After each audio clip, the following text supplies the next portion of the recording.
Bueno, en agradecimiento a los que ya se conectaron y ya llegaron, vamos a... Sí, los problemas.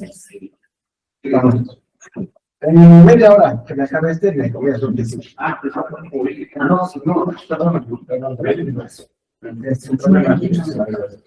Les ofrezco un café, un té, a alguien.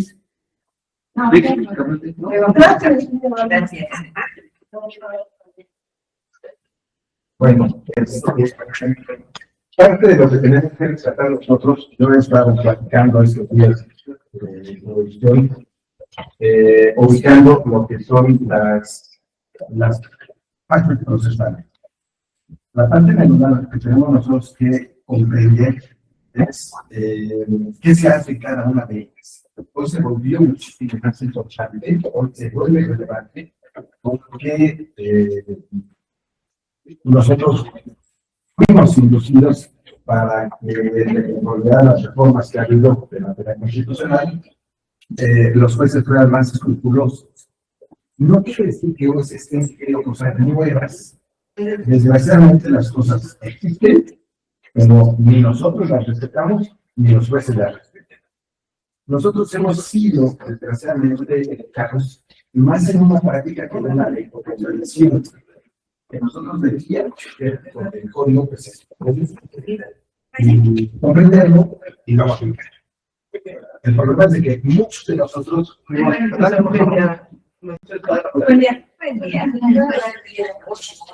nosotros llegamos a despachos a prestarnos servicios sociales y entonces aprendimos con la práctica e íbamos al código solo cuando necesitábamos, se nos ocurría o cuando algo te acordaba. Pero entonces fuimos más de hacer escritos prácticamente de guía, lo que nosotros decimos de machote, que con una comprensión completa. En muchas ocasiones las cosas resultaban, o sea, muchas ocasiones los asuntos salían. Entonces, pues decíamos que estábamos bien, ¿no? Nosotros dábamos resultados a los clientes, pues entonces estábamos bien. Pareciera que con estas reformas en materia de oralidad tendríamos nosotros que ajustar muchas cosas, pero no es otra sino revisar el código y aplicar el código. A nosotros nos vendieron algunos principios con la oralidad. Oigan, con la oralidad vino la persecución, vino la persecución, vino el estricto derecho. Siempre ha existido, o sea, eso ha existido desde que el código es código de 1931. El problema es de que nosotros no lo queríamos respetar y muy ocasionalmente no nos convenía respetarlo, ¿no? ¿Cuántas veces hemos peleado con que un término se vence y oiga, pero ¿por qué me venció, güey? Porque pasaron 3 días. Sí, pero no, es que está mal. Si no sabes contar un término, el que está mal es otro. O sea, pero esa es la verdad. Nosotros fuimos mal educados a la hora de venir con una práctica nada más y no hacer una revisión puntual de lo que existe. Nosotros seguimos el día de hoy revisando por enésima vez. Oye, ¿cuándo empiezan a contar los términos? ¿Por qué a mi contrario una cosa y por qué a mi otra? ¿Por qué el juzgado dijo esto? Todo, absolutamente, todas las preguntas que tengan, todas, se contestan si leemos el código. Porque si no está en el código, quiere decir que es algo ilegal. ¿No? Entonces, la mayoría de las ocasiones en que decimos, ¿y por qué?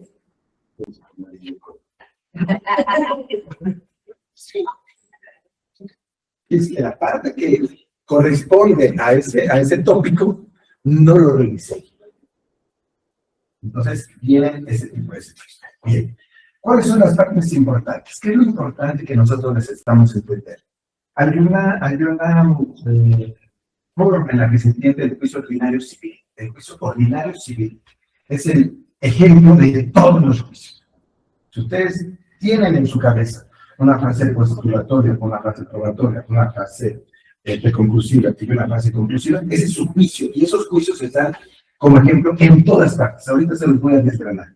¿sí? O sea, así se lleva la parte administrativa, así se lleva el penal, así se lleva el mercantil, así se lleva el constitucional, así se lleva todos. ¿Por qué? Porque tenemos una constitución garantista y ese formato sale de la constitución, ¿vale?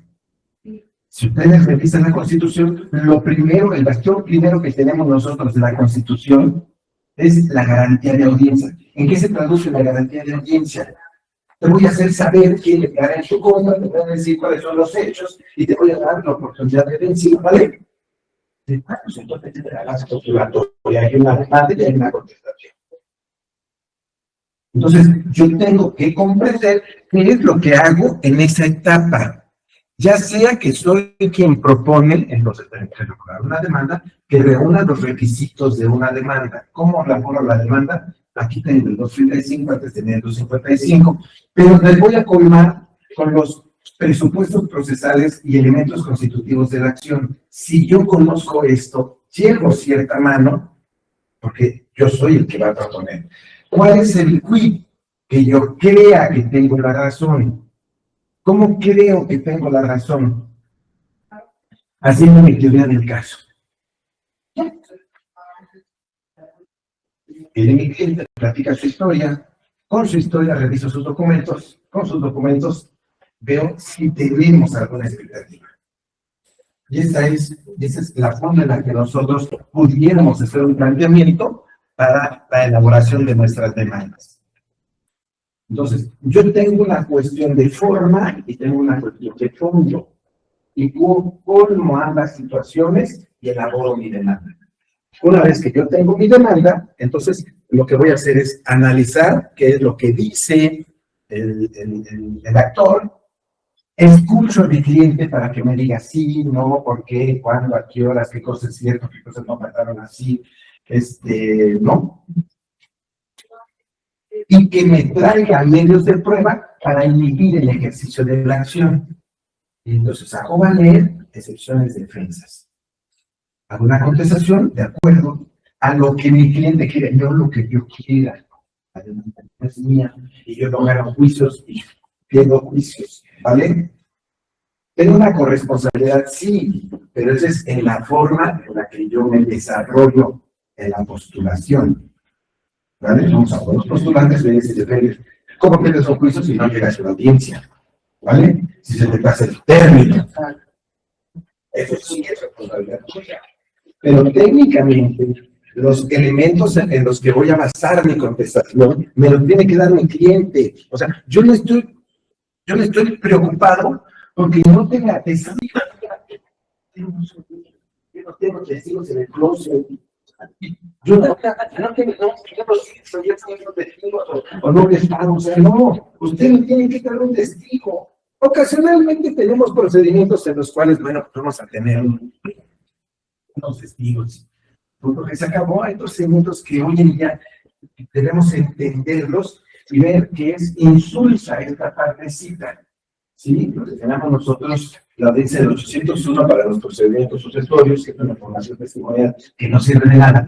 Y, por ejemplo, las adopciones, una audiencia que no sirve de nada, o aclaramiento de identidad, bueno, a veces sirve para algo, ¿vale? O sea, la identidad de persona y cosas por el estilo.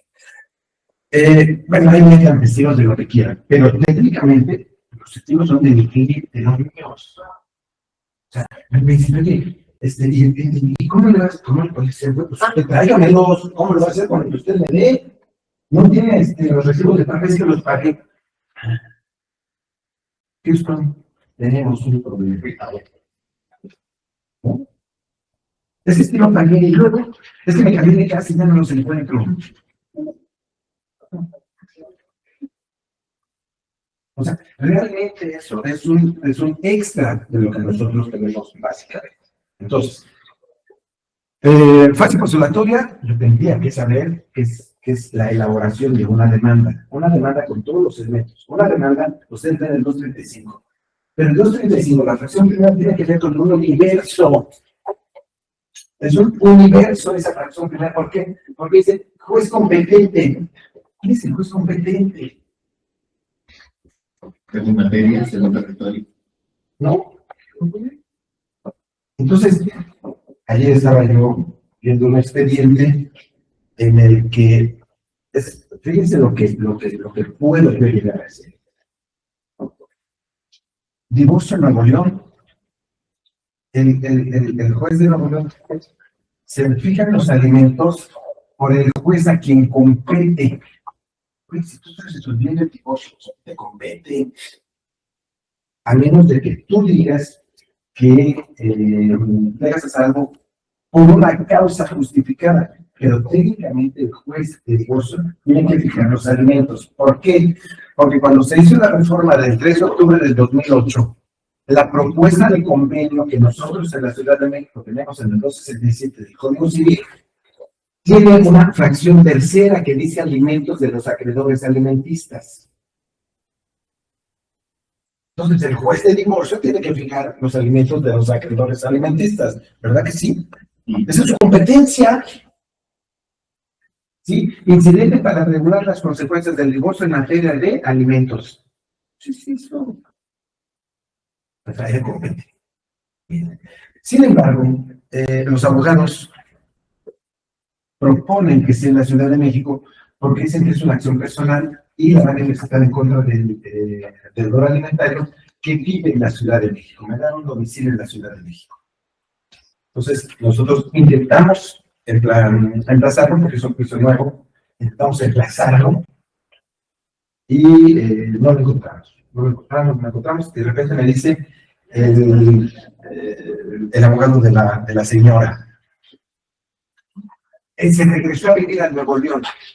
Está viviendo en Garza García. Sus documentos allá porque le quiere ser competente. ¿Sí me explico? Sí, sí. Bueno, y de casualidad no pidió el Soto. Sí, está pidiendo el exordio. Pero fíjense nada más lo que implica esto. Yo en ese momento dejo de ser competente para conocer el asunto y tendría que haberme inhibido. Nosotros no lo advertimos y seguimos el juicio.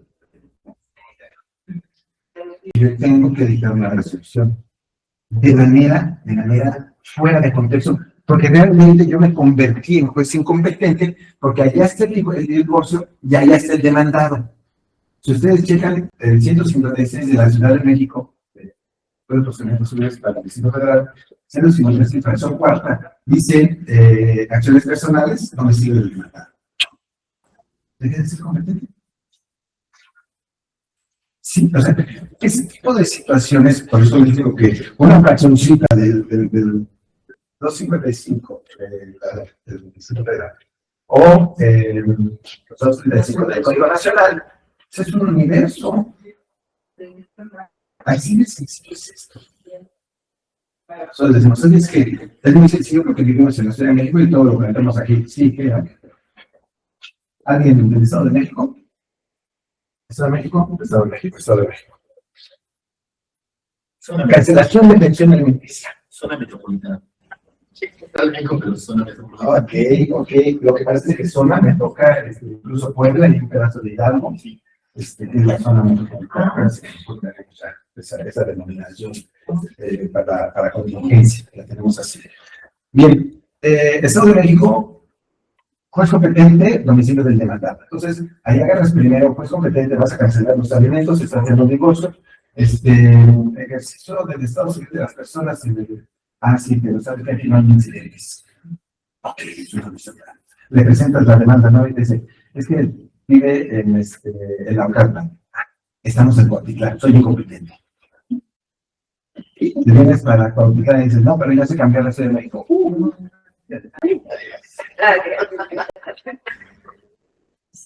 Este tipo de situaciones implica que nosotros hayamos realizado un montón de cosas al final de cuentas. Y es, como les digo, hasta que te sucede que empiezas a revisar cuál es el competente. O sea, hasta que te rechazan 2 veces la demanda, la demanda, y dices, ¿qué pasó? O sea, antes se pasaban las cosas bien sencillas, ¿no? Entonces, esto es el quid de lo que nosotros necesitamos saber. Yo cuando me meto en este cotorreo de las pláticas, tenía toda la intención, y así puse yo una propaganda hace cerca de no sé, hace unos 20 años.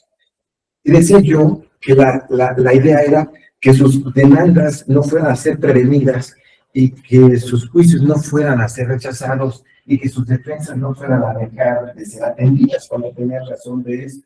Y ya irse preparando para todo ello, que tuviéramos nosotros mucha prioridad también y que alcanzáramos a decir al cliente cuáles eran las expectativas y a qué nos comprometíamos, ¿no? Porque también es eso.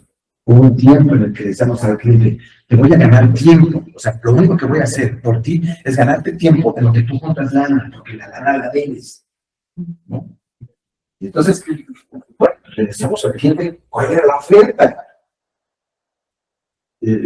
Si por allí pasaban algunas cosas extrañas, la firma de un documento, la temporalidad del documento, cuando nosotros todavía no manejábamos a profundidad. ¿Por qué?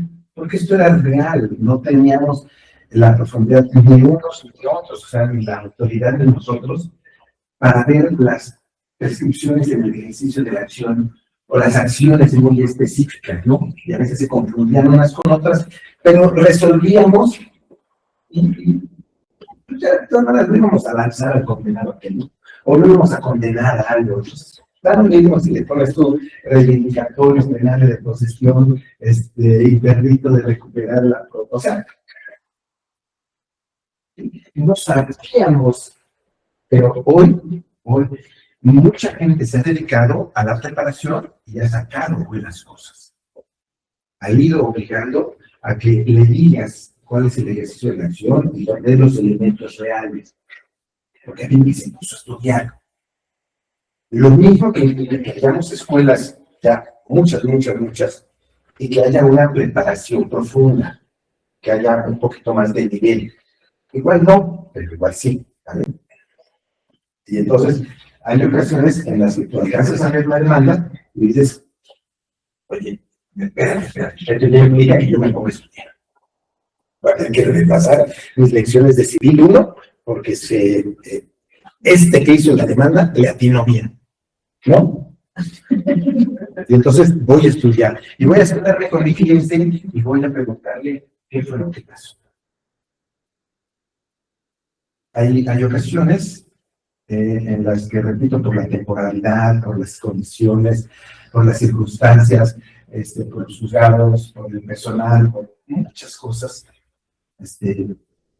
suceden eventos, ¿no? De prescribir acciones, por ejemplo. La reforma del 137 bis en el Distrito Federal. Yo digo del Distrito Federal porque el código se llama así para hacer la explicitez, ¿vale? O sea, el código para el Distrito Federal sigue llamándose para el Distrito Federal, aunque el Distrito Federal ha indicado incluso constitucionalmente, pero el código se sigue llamando así. Y para hacer la diferencia, digo nacional, no para el Distrito Federal, ¿vale? Yo no quiero perder el código para el Distrito Federal porque lo vamos a seguir utilizando y lo seguimos utilizando. Entonces, no le perdemos mucho. Bien. Y para que ustedes se dirijan o si ya tienen un concepto allá, y que lo traigan para acá, ¿vale? Bien. Cuando se hizo la reforma... Hola, Ale, buenos días. Hola, Ale. No, buenos días. Buen día. Entonces, ahora, a la luz del Código Nacional, los incidentes de cancelación, ¿a quién le tocarían? Si la ley orgánica es muy clara, evidentemente, pues el asunto va a estar transitado a un juez de ejecución, pero la ley orgánica establece que el juez de ejecución exclusivamente va a ejecutar la sentencia, pero una modificación. Yo soy en que vuelva a entrar a postulatoria. Yo planteaba que volvía a entrar a postulatoria porque vuelve a abrirse un pequeño juicio, lo que es una incidencia. Entonces, si nosotros mantenemos la competencia después que dictó la resolución y las modificaciones son de él, entonces entra otra vez por postulatoria. ¿Por qué? Porque un incidente tiene que colmar las fases o las fases que corresponden. Entonces tiene que haber postulatoria, tiene que haber probatoria y su resolución y su ejecución en su caso. no puede entrar directamente a ustedes. La ley orgánica a ustedes, Ale está en ejecución en la unidad de gestión judicial al amparo del Código Nacional en la Ciudad de México.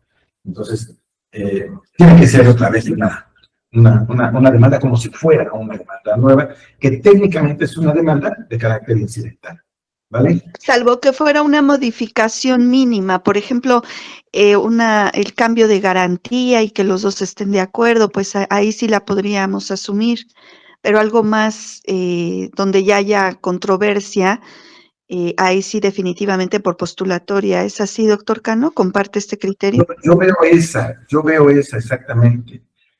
Va a entrar el conflicto porque puede pensarse que estamos en una etapa solo de ejecución y el problema es de que debe de modificarse lo que se haya dictado de origen, ¿verdad? O sea, la resolución que se emitió en la etapa intermedia del desahogo de pruebas y juicio, de sentencia, pues tiene que venir con un planteamiento nuevo. Y otra vez, con tu sistema garantista, pues debes de notificar y esperar a la contestación del demandado en la incidencia. Si quieren hacer cualquier actividad de consumo, o sea, las partes que hayan intervenido, allí sí, como lo comentas, es alguna modificación de común acuerdo. Tenemos un problema para regresar los expedientes de la etapa de ejecución hacia la etapa de audiencias y sentencia, ¿vale? Pero técnicamente, pues es otra forma de juzgar, es otro juiciecito aquí, ¿vale? No se ha alcanzado a depurar porque estamos en pañales, no hemos dejado que camine mucho esto. O sea, no ha habido mucho de eso. Pero para mí, como está planteado, es punto número 1, un incidente en la fase postulatoria como nuevo, pero pues direccionado hacia lo que ya existe. Direccionado al expediente que ya existe. ¿Vale? Gracias, doctor Cano. Gracias. El punto en el que nosotros nos vamos a fijar con cada una de las fracciones del artículo 235 es abrir los universos que en cada uno corresponde. ¿Sí?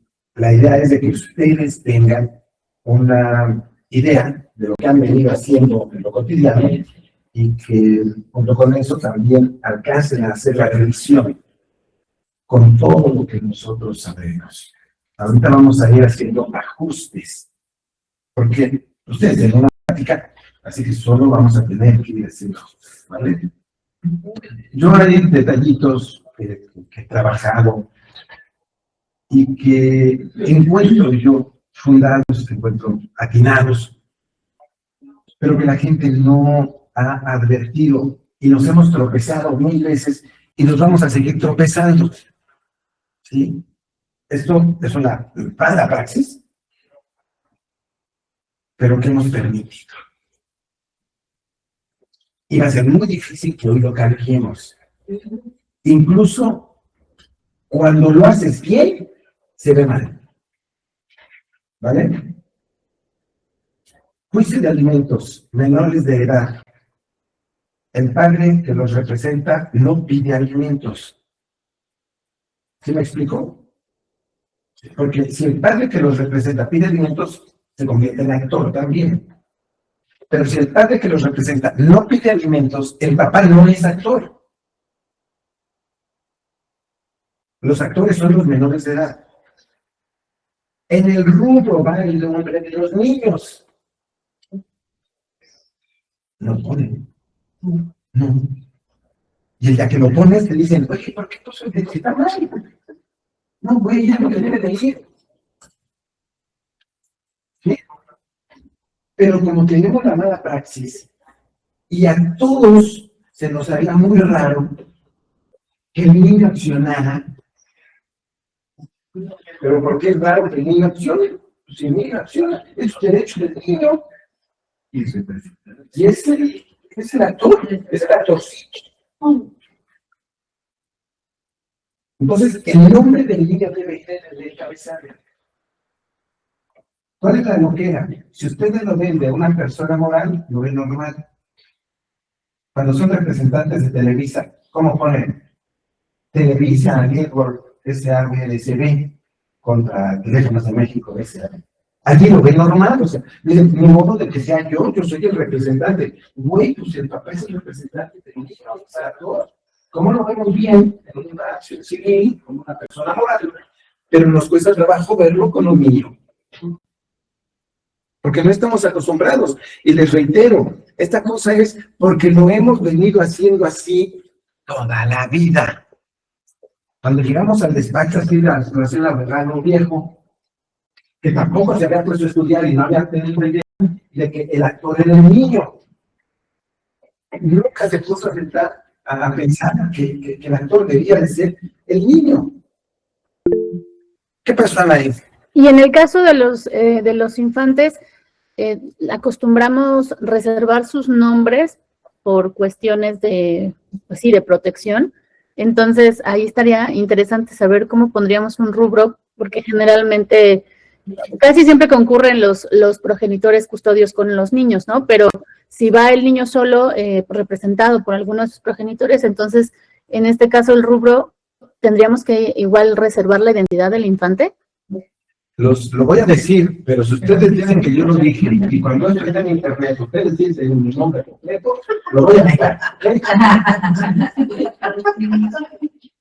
Reservamos los nombres por una estupidez, porque no entendemos la ciencia. ¿Ustedes se imaginan que mi sentencia diga: se autoriza la salida del país del menor de edad de identidad reservada y de iniciales ACJM y que se vaya?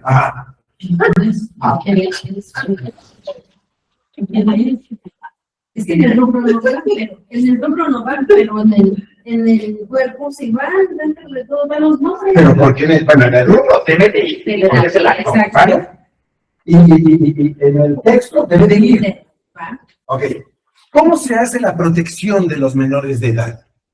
Cuando ese documento no llega a exponerse a los medios, ¿sí? Pero si tú tienes, Anaí, una autorización en el expediente, dice, ¿quién puede llevarse copias de esto? Anaí Bucio. Perfecto. Pido copias certificadas de todo, se la doy. Y acaba ahí con Pati Chapoy. ¿A quién le tengo responsabilidad, Anaí? Sí, es sí?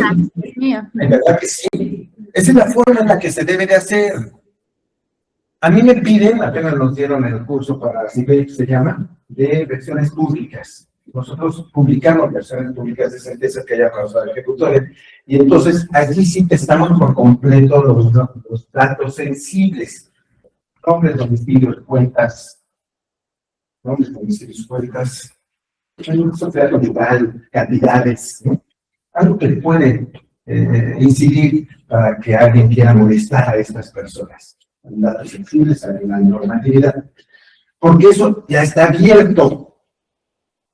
Pero si el expediente no está abierto y tanto el 112 del Código de Procedimientos Civiles como el 170 del Código Nacional dice quiénes están autorizados, entonces si esto se hace público en perjuicio de menores de edad, de niños, niñas, adolescentes o personas con discapacidad, te echo la culpa a ti, ¿verdad? ¿Por qué? Porque tú tienes acceso a eso, ¿bien? Claro.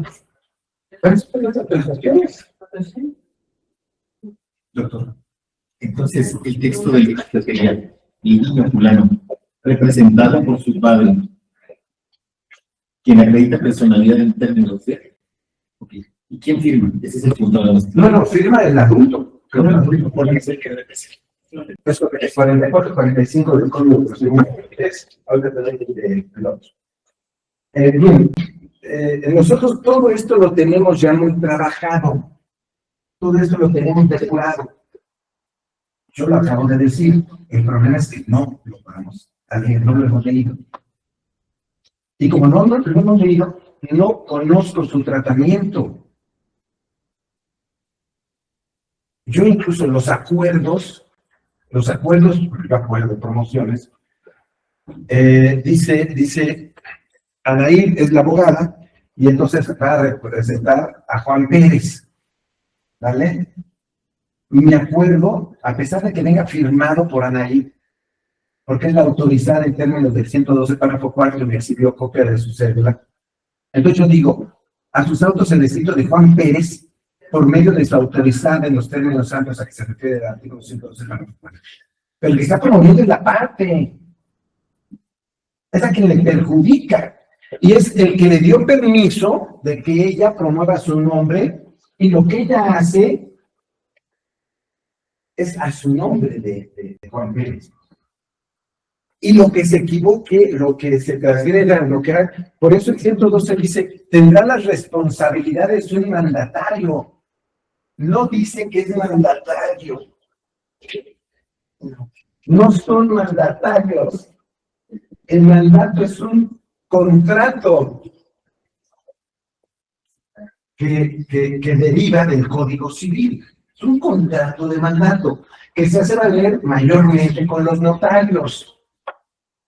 El poder notarial es un trato. Mayormente, doctor Cano, pero no se entendería que lo están haciendo de manera verbal. Yo siempre entendí eso, sí, o sea que tienen ese contrato verbal la parte y su abogado. Que me lo digan, que me lo digan. Pero ya se lo están diciendo en los términos más amplios que Por eso. señala el 112. Por eso. Dice, tendrá la responsabilidad del mandatario. O sea, no se los pongo el ejemplo así, regresando al ejemplo que pongo.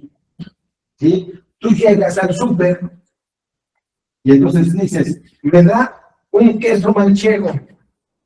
De aquí los cuesta 350.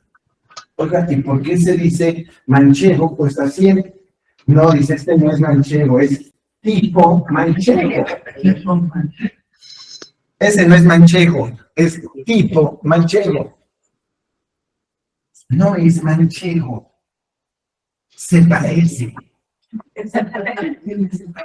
Pero no es manchego, ¿vale? Se hace muy similar. Pero fíjese, no tiene ni leche, no tiene... Bien, el artículo 112 dice textualmente que tendrá las responsabilidades de un mandatario, no que se convierte en mandatario. A mí se me hace que cuando nosotros decimos se le dé contrato de mandato, o sea, soy mandatario, no porque me autorizó en los términos amplios, sino porque se le dé contrato de mandato, o sea, me tienes que hacer la diferencia. Yo creo que es señalar un punto. Si me dices que es verbal, está perfecto, es verbal. Sí, a mí en lo particular me ha gustado mucho, hay un catálogo del juicio de los seguimientos que hizo primero en tribunal hace como unos 20 años y luego hizo el nuevo, más corto. Lo que hace el tribunal, y yo me acostumbré a hacer, es retomar los verbos de los artículos, ¿no? Esa es la acción. Entonces te dice, el verbo central es esto del ejercicio de la acción. Entonces, el artículo 829, en el segundo párrafo, dice que un inventario de abandono podrá reformarse, sino por error y dolo, o dolo, de no fuera un juicio ordinario. Entonces, ¿cuál es la acción? Es de modificación de sección se continuó. Güey, si dice reforma, ¿cuál es la acción?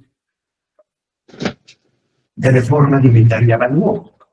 O sea, si el código te da un verbo, pues esa es la acción. No se podrá reivindicar.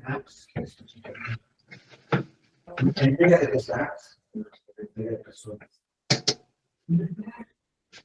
Por favor. En relación al tema de mandatario, en materia de incumbencias, en materia de indicatives, nos dice el 69 del párrafo tercero que serán autorizados y no pueden ejercer actos técnicamente como la contestación a la demanda. Es muy interesante porque nosotros en materia civil nos hemos ido, como bien dijiste de inicio, perdón que te olvidé, por favor, como bien dijiste de inicio, nos hemos ido haciendo como la idea de que, pues es así funciona. Pero también en esa área, y hoy sobre todo en los juicios orales, el juez es muy estricto en los comportamientos te dice, conforme al presente, y te saca una jurisprudencia, y dices, no tienes capacidad para promover una contestación, específicamente, sí para poder decir objeto pruebas, sí, o sea, hay un reloj que dice, realizar más limitado, un poco más limitado de aquí. exactamente. El representante incluso señala, para efectos de un mandato, en materia mercantil, pudieras hacer una carta poder simple con 2 testigos ratificada ante el juzgado. Pero no hay materia civil, en cualquier materia. Ese es el mandato judicial. Estoy diciendo en materia de mercantil. Es donde vemos cómo es tan importante lo que acabas de mencionar. Digo, detengamos mucho cuidado en la lectura, porque podemos entonces caer en un error, en decir, soy mandatario, sí, es cierto, dice el artículo del párrafo 4, tendrá las facultades, la responsabilidad de un mandatario. Repito, puede no ser tanto, puede no ser tan importante. Puede ser que lo brincamos y se volvió cotidiano. Esto yo lo utilizo esencialmente para que nos obliguemos a la lectura y a la comprensión. Va a ser más sencillo que son viajes, los juicios. Ustedes leen y entonces hacen el puntual razonamiento, ¿no? Es únicamente. Desde luego, soy yo contra todos los juzgados. ¿Vale? ¿Por qué? Porque es una práctica. Y la gente que llega tampoco estudia. Y entonces hacen los acuerdos igual. Entonces, vuelves a decir mandatario y ese mandatario, ya te cansas de decir Santa Madre. Ya voy, desde mis cuentas a 10, güey, ya voy en el 99.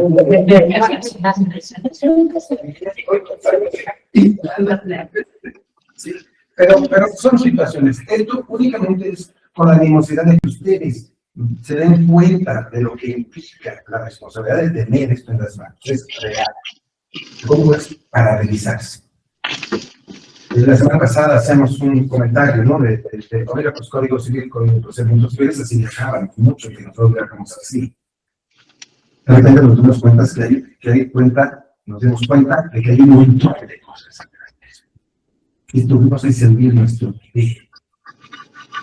Para pedir copias, dices, ¿me das copias? Y luego de repente aprendiste a que me das copias gratis en términos del artículo 4 de la ley de no has revisado, me das copias con esa facultad, ¿no?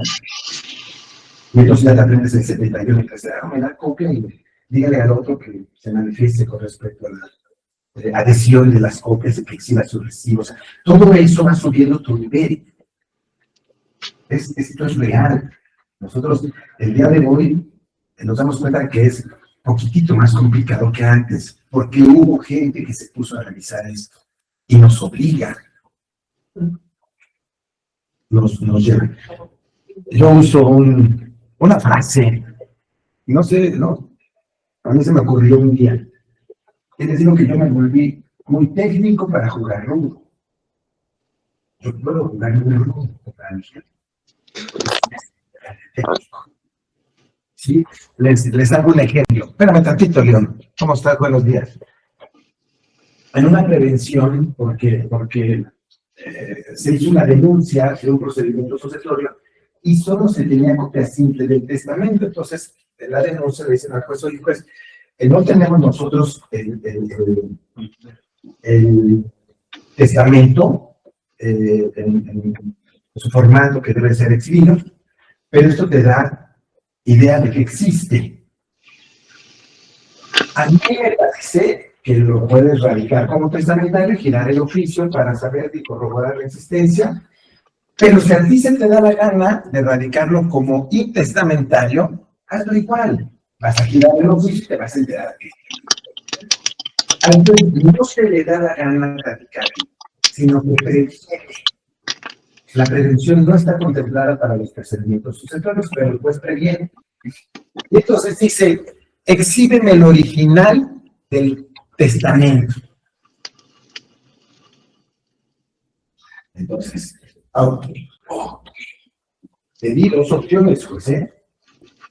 Yo te puse fácil de asunto, lo quieres radicar, lo quieres oficio como testamentario, corroboras, o lo inicias como intestado, corroboras, no tienes nada, pero eres grosero, ¿vale? Bueno, su teoría, no sé a qué se refiere con que yo tenga que traer el original del testamento. Fui a la Dirección General de la notaría y me dijeron que ni aunque usted lo pide, me dan el original. No sé si usted entienda que el original es el libro en donde está plasmado el testamento y la firma del testador. Dijeron que me podían dar una copia certificada, pero verdad que yo se la pedí y usted me dijo que no. Y además, como particular, A menos de que demuestres que eres testador, el albacea o alguno de los milagros. Pero como llevo copia siempre, entonces no me lo dan. Repito, esa es una cuestión técnica. Desde luego el juez se enojó y el juez te desecha, y ya sabes, no me vamos en queja. Y entonces el magistrado, a ver, por el amor de Dios, te están diciendo que quieres y se radica y quiere hombre. Pero es eso, que ustedes sepan cómo se juega esto. A mí se me hace que la denuncia, como se hizo, fue decente, aunque también hubiera sido la opción denunciar como intestable, ya de todas maneras. Pero esa ya es decisión de ustedes, de su cliente, porque a veces el cliente dice, no, ¿cómo vamos a decir que es intestable? O sea, aquí está la copia del testamento de mi papá, de mi mamá. Por eso, pero no tiene la copia certificada. No, el cliente sí dice el original, ¿verdad? Pero el cliente se la pasamos, no al juez. ¿Vale? O sea, el juez que diga que el original. Bueno. Entonces, son situacioncitas que cada uno va resolviendo con las vicisitudes de lo cotidiano. ¿Ibas a comentar algo, León? ¿O ya se te olvidó? Ya se nos olvidó. No, todavía no.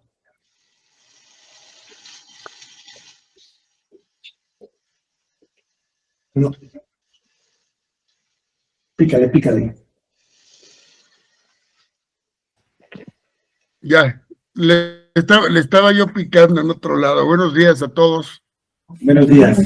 No, el comentario que iba a hacer es que el problema adicional que tenemos los mexicanos a tener problemas serios de lectocomprensión, refiriéndome al código, es que, y lo he observado y hace algunos años me dediqué particularmente a observarlo, de que invariablemente tratamos de interpretar lo que nuestro interlocutor está tratando de decir. O sea, no solo acabamos sus frases, que es una práctica cotidiana, no sé si de los latinos, pero sí de los mexicanos.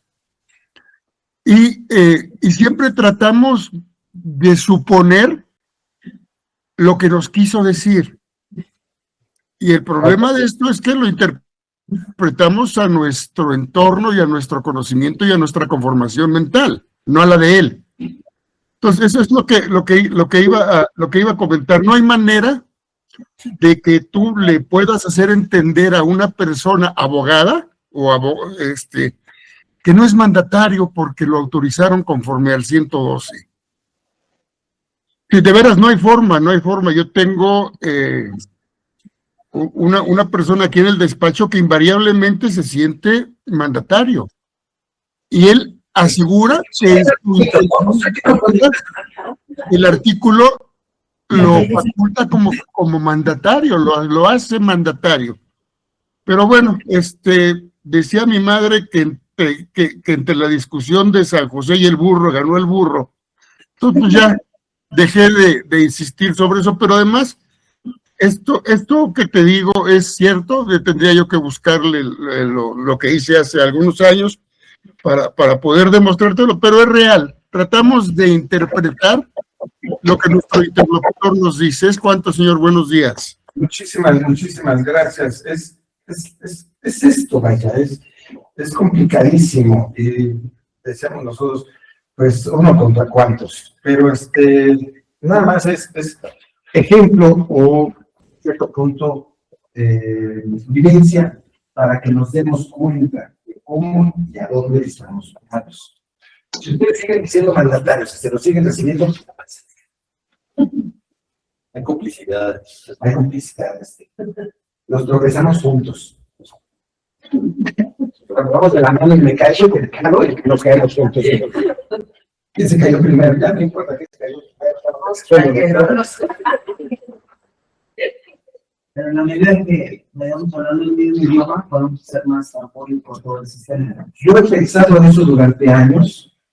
A mí en lo particular me ha gustado tocar piedra, porque dicen que la gota no rompe la piedra por su fuerza, sino por su ¿vale? Entonces, alguien, y por lo menos aquí, que nosotros digamos para presentarlo con dije lo de la acción, pero también tenemos nosotros que ver cuáles son las vicisitudes ahora con el código. El código tiene una complementación del artículo 2 del Código para el Distrito Federal. Anteriormente decía la acción procede en juicio, aunque no se diga su nombre. Siempre que se diga la causa de pedido y las prestaciones. Bien, léanse si son tan amables, es el artículo, creo que es el 10. Lo que pasa es que hice mis anotaciones, pero es el 10 de este. ¿Para la lista de las acciones, perdón, o para las...? Exacto, el ejercicio de las acciones. Entonces, por el 8, ¿no?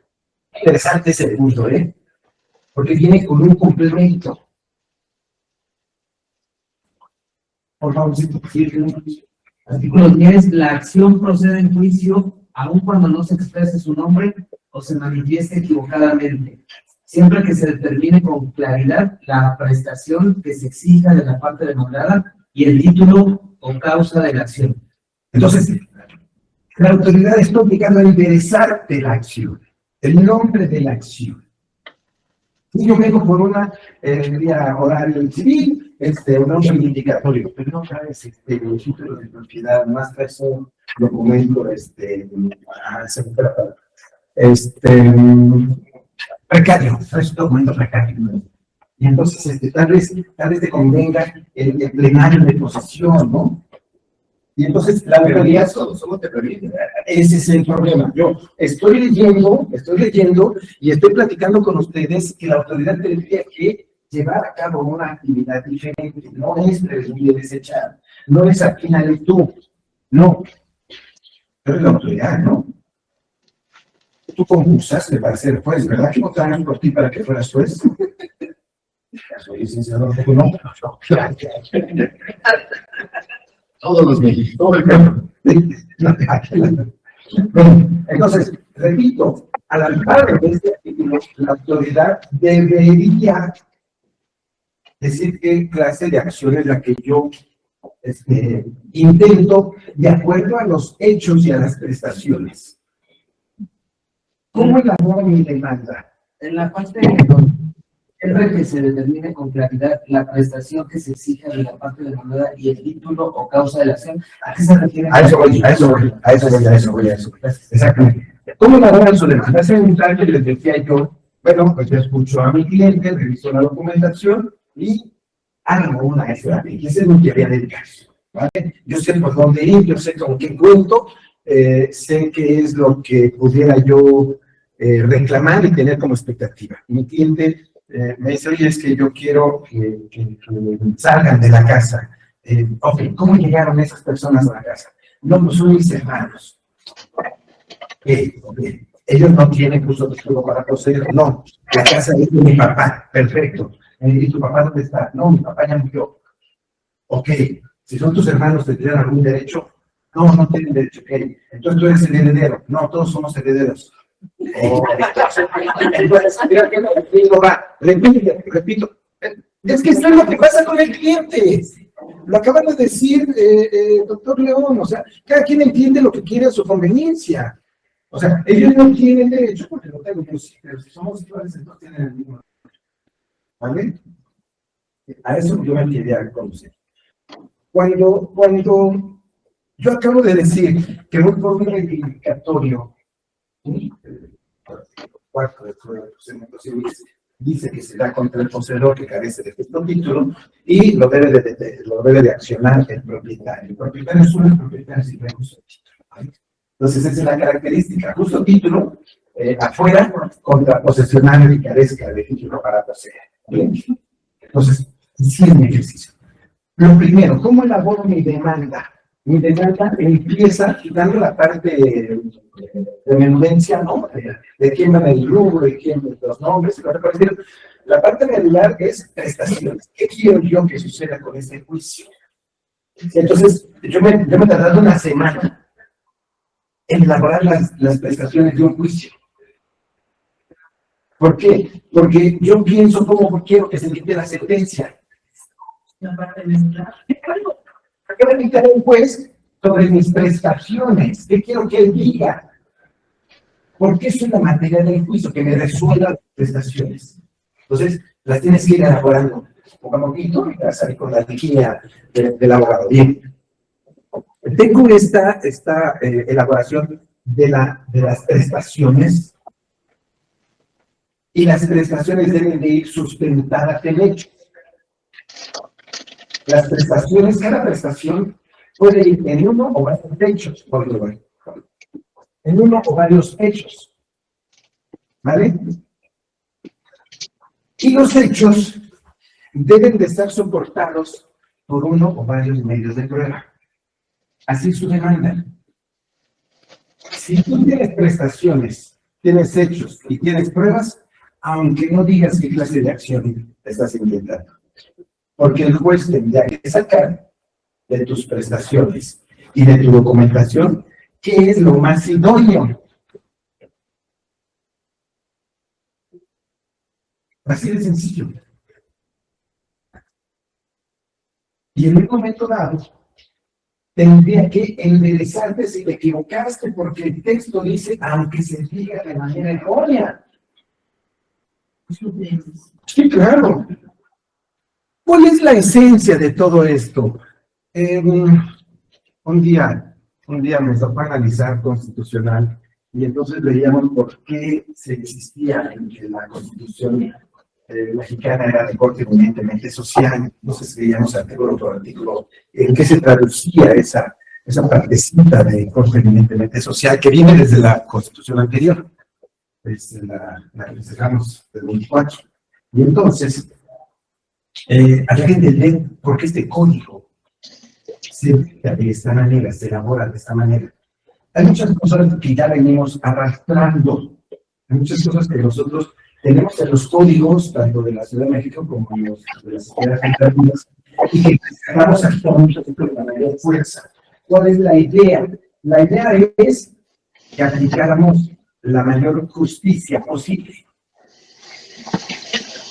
Por eso es de que nosotros, Alex, te quedó el micrófono prendido, de que nosotros podemos recomponer la personalidad.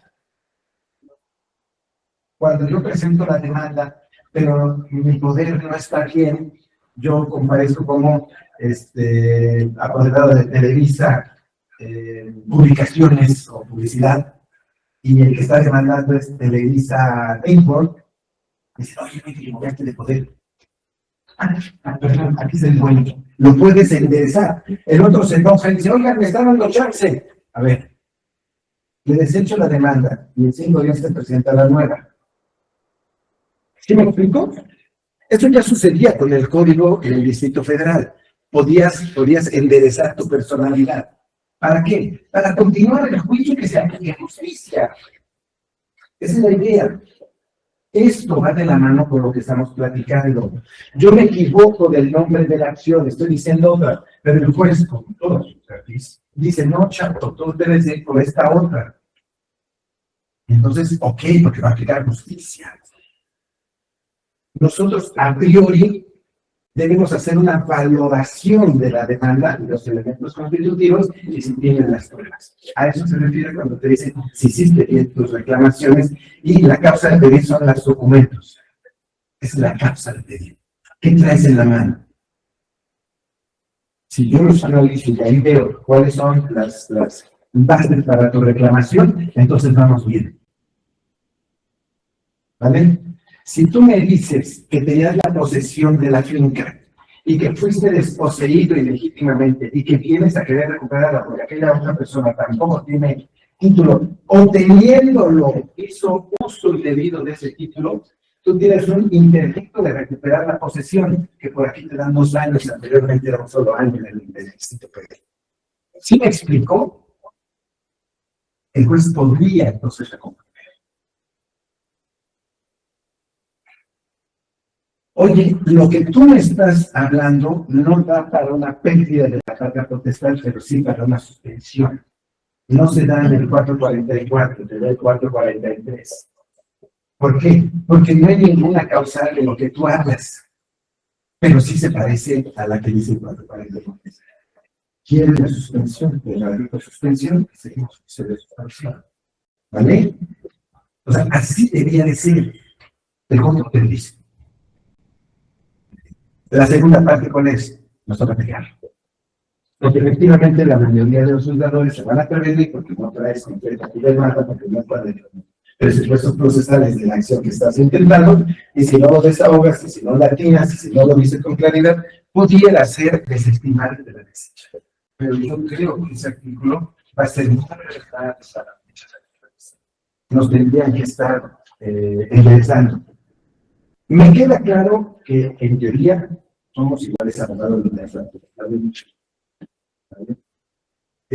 la ventaja, o mucha ventaja de los que estamos adentro, es de que nosotros vemos miles de acciones. Y ustedes en el despacho ven 300 al año, 200 al año, muchas similares, siempre llevando de una, poquita, y nosotros recibimos hasta lo que no se imaginan ustedes y que no correspondería. Y tenemos que ver todo esto, ¿no? O sea, nosotros en una etapa normal recibíamos 2.500 demandas en un año. En materia de familia. Luego empezaron a sacar las reformas para la oralidad y nos quitaron algunas acciones. Hoy, con la edad que está judicial, se llevaron unas acciones y entonces estamos haciendo juzgados de familia especializados en ciertas acciones. ¿Vale? Hasta que tienda a desaparecer mayormente los juicios nuevos para convertirse al amparo del Código Nacional, sin dejar de observar que el juicio radicado con el Código de Procedimientos Civiles del Distrito Federal hasta que se termine. ¿Cuándo se va a terminar? De acá a este año, ¿vale? Sí. El juicio de alimentos que entró como juicio de alimentos en noviembre del 2024, su cancelación de los hijos cuando cumplan 20 años va a ser con el Código de Procedimientos Civiles para el Distrito Federal. ¿Ok? O sea que lo vamos a seguir utilizando, ¿no? Yo por eso no lo quiero. Y les digo, no tienen sus códigos. Y como ejemplo también en el procedimiento penal, cuando terminan con el sistema tradicional, porque va a terminar cuando prescriban todos los delitos. En la materia penal, cuando esta redacción el 8 de julio de 2008, se dio la facultad a las entidades federativas de que promulgaran sus códigos al amparo de la reforma. Oaxaca, Estado de México, Cascavieches, me parece que Nuevo León, promulgaron códigos. Entonces, cuando viene la reforma en el 2016, había 3 procedimientos. El tradicional, el local y el nacional. El Código Nacional de Procedimientos Penales. Sí, es muy local. Esa es la maestría que yo tomo. Entonces, ahorita esto no ha sucedido, nosotros tenemos con fecha de 27 para la entrada de vigor, Vamos a ver qué pasa, porque contrario a lo que sucedió en el Código Penal, Mancera se esperó al último día, era el jefe de gobierno Mancera, hasta el 2016, ya se esperó a julio del 2016 para entrar en vigor del Código Nacional. Y aquí, el presidente del tribunal, que era el primero, entonces, deja de luces porque nos obliga a hacer cosas raras, ¿no? O desaparición de juzgados, nos tocó desaparición de juzgados, cambio de materia y aplicación del Código Nacional. ¿Qué pasó? Está colapsando. Sí, nos está costando mucho trabajo ir caminando. Ahora ya entró el procedimiento hipotecario y el mercantil. En la Ciudad de México está el hipotecario arrendamiento. Sí, arrendamiento y las jurisdicciones voluntarias en materia civil. Nosotros acá tenemos controversias de orden familiar, jurisdicción voluntaria. Y hay una frase que se me da. Apoyos extraordinarios también estaba, ¿no? Para esta... No, porque técnicamente no es como una acción específica, sino que vamos a jurisdicción voluntaria. Entonces, si tú ves como apoyos y salvaguardias, lo metes en jurisdicción voluntaria. Pero, si te vas a competencias, si se convierte en contencioso, te vas a oralidad. Gracias. No, es que es el catálogo. Ahorita les pongo el catálogo.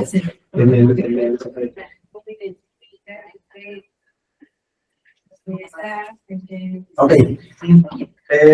Si ustedes ven el código, y repito, por ahí, ¿te acuerdas, León? Ahí en Tepantlaco se daba un módulo de interdicción.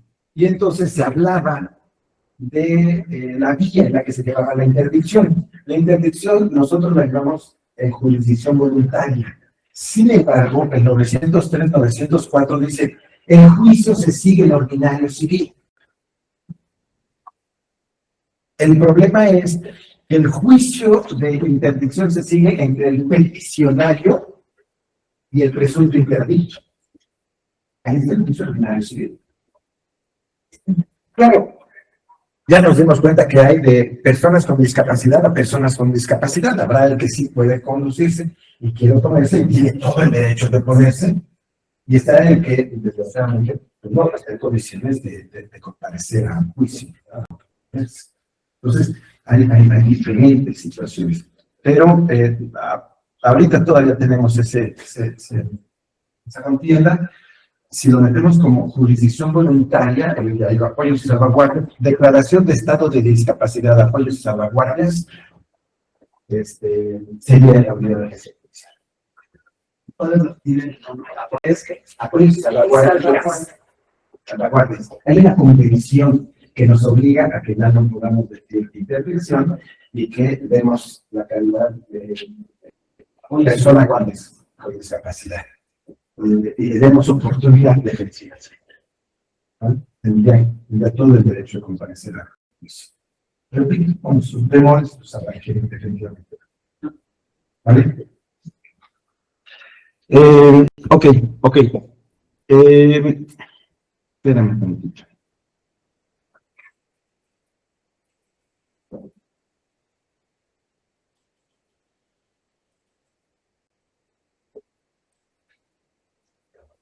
El 235 que ustedes tienen que manejar cotidianamente, porque van a hacer su demanda, porque van a hacer su contestación. A pesar de que para la contestación hay otro artículo, sigue la misma línea, ustedes tienen que identificar el juicio, tienen que dirigirlo al juez competente, que ya en la contestación de demanda, ustedes ya tienen al juez competente, a menos de que promuevan incompetencias, ¿no?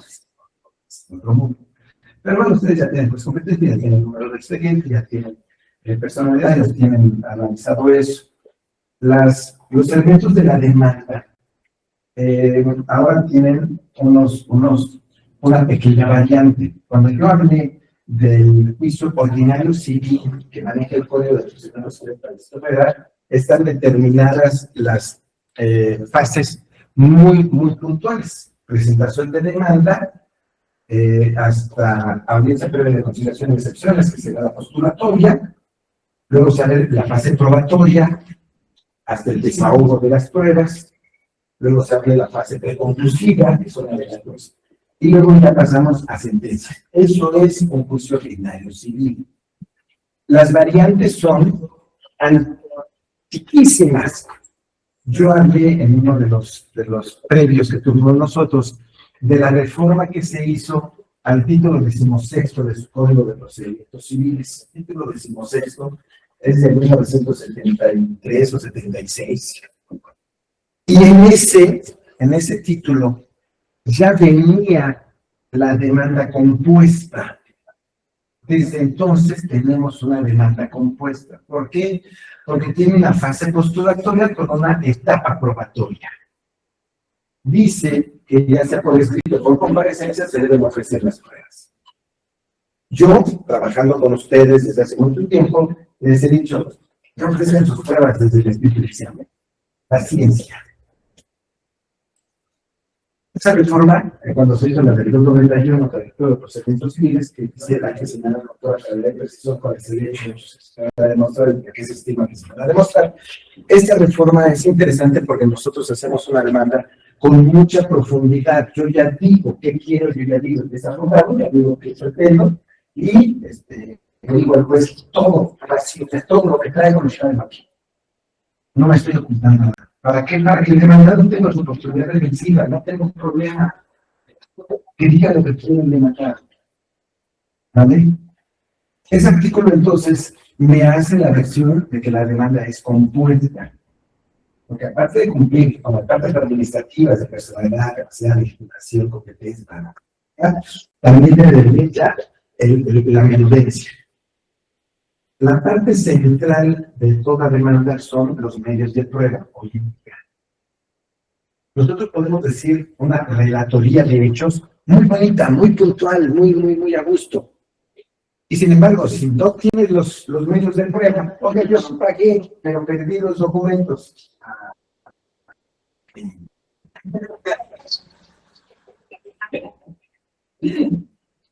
Sí, o sea, tengo que ocupar algo diferente. Tengo que hacer algo diferente, porque no puedo exhibir los documentos porque carezco de ellos. Y entonces tendría yo que trabajar algo muy diferente. No sé, imagínense ustedes desde el momento en que mi cliente me dice que pagó, pero que perdió los documentos, tendría yo que hacer algún tipo de análisis como medios preparatorios, ¿no?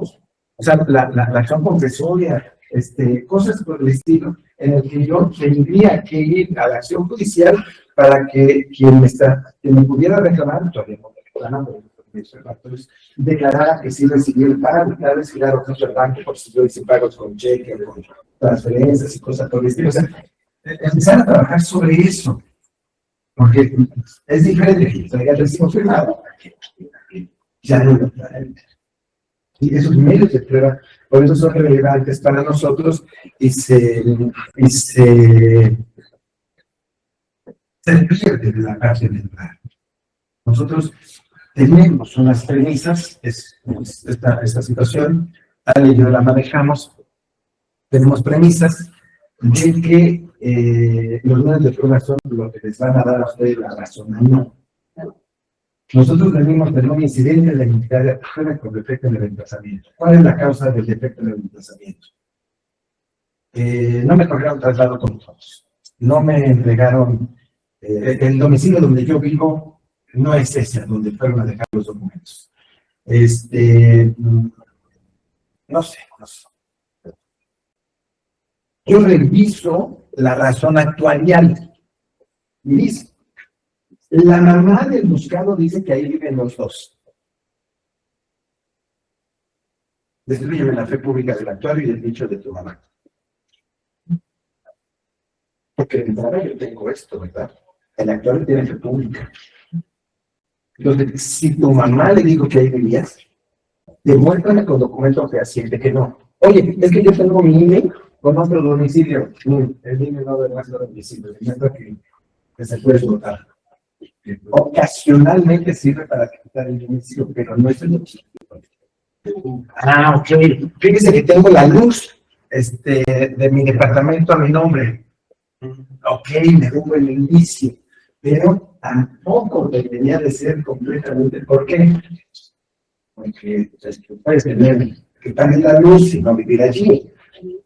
Sí, o sea, repito, hay situaciones que nosotros debemos de valorar, nosotros debemos de ponderar para ver cómo contiendes con tus pruebas lo que ya está establecido. Esto que les comento son ejemplos de cómo tener la carga probatoria, el que afirma. Entonces yo tengo que acreditar.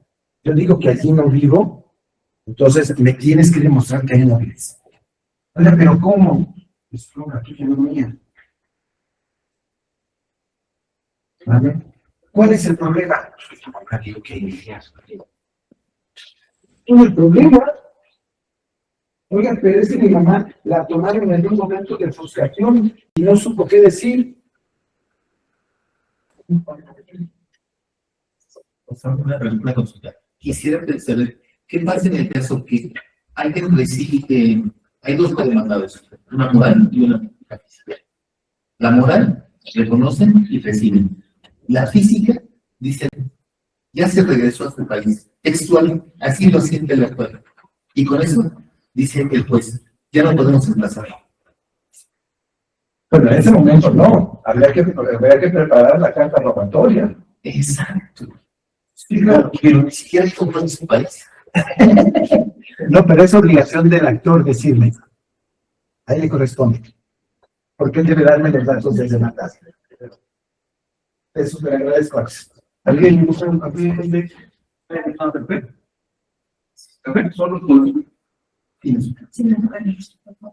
O sea, sí, tú me tienes que dar los datos del delegado.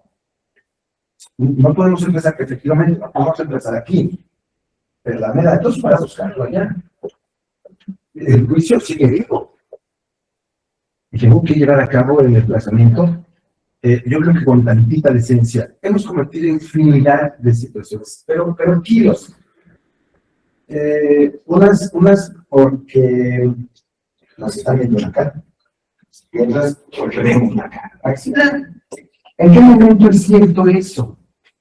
¿En qué momento de veras se fue a Alemania? Ninguno ya se puede decir. Entonces, hay una parte, les voy a decir cómo acuerdo yo cuando me regresan las células. Esa es mi bronca mía, ¿eh? O sea, no quiere decir que así, para decir todo, de acuerdo. ¿Qué pasa cuando el actuario dice, toqué la puerta, nadie había llamado, y regresé a los 15 minutos y nadie acudió a mi llamada? Acuerdo del juzgado. ¿Qué acuerdo del juzgado? No parece, pero ¿qué acuerdo del juzgado con la razón del actuario? Pide a quien solicitó el emplazamiento o la justificación que aclare sobre el domicilio. Le da vista. Le da Dice, vista. oye, te doy vista con la razón actuarial. Para que no entienda. Es correcto.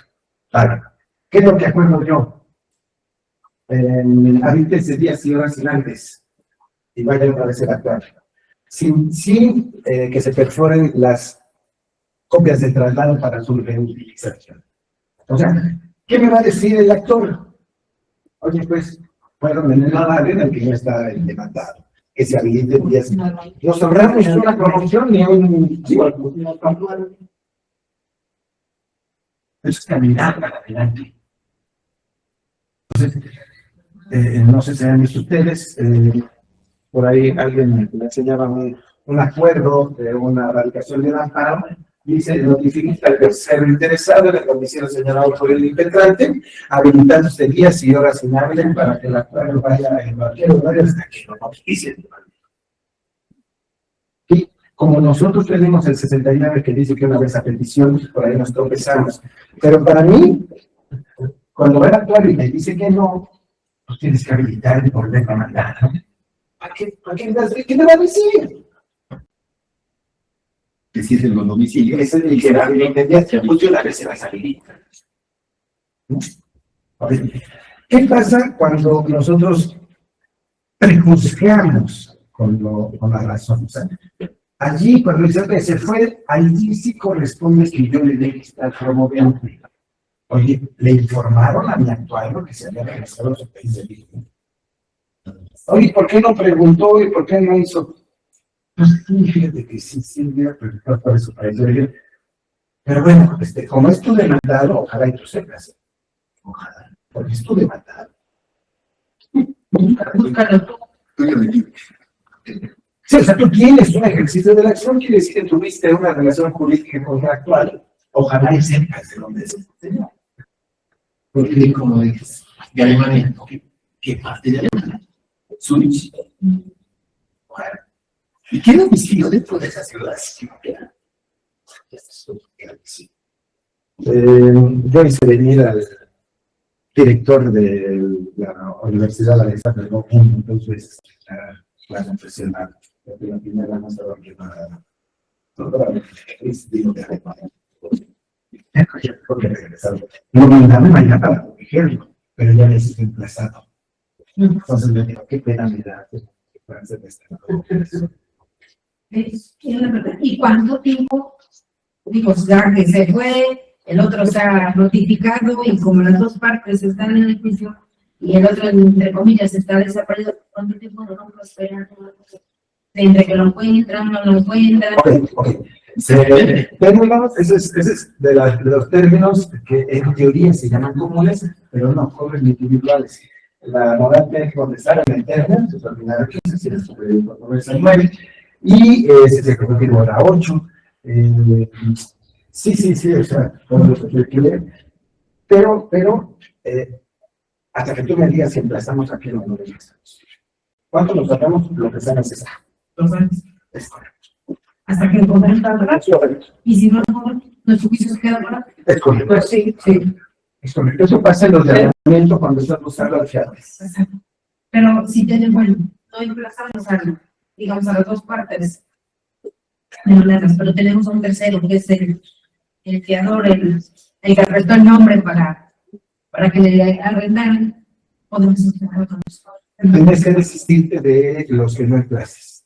Y hay veces en que no puedes desistirse porque hay una corresponsabilidad. O sea, tienes que valorar eso. Del fiador sí te puedes desistir. Del fiador sí puedes. Al revés, yo lo he visto difícil. A pesar de que a veces el fiador te entrega para que la siga corriendo la venta. El fiador te entrega. Nada más hay que revisar los otros. En el caso que expuse, podría solicitar al juez que la persona que Emilio los señaló se regresó a su país, que aclare cuál es el país de origen y domicilio donde se le puedo pedírselo, porque está firmando algo muy contundente. Ok, yo no acuerdo esas promociones. No, ¿por qué? Porque ya se trata como empezar a hacer pesquisa. Sí, podrías intentar los medios preparatorios, entonces sí, pero fuera de juicio. O sea, así como yo les digo, puedo ayudar en la prosecución del juicio, acordarlo hacia adelante, hay cosas que no me tocan a mí. Si yo puedo pensar que esto es pendiente al emplazamiento, sí, pero tú me tienes que decir quién es. Esto es idéntico a cuando nosotros vamos a decir, vamos a emplazar a la persona y me dicen que tiene revisión. Oye, dime quién es el almacén.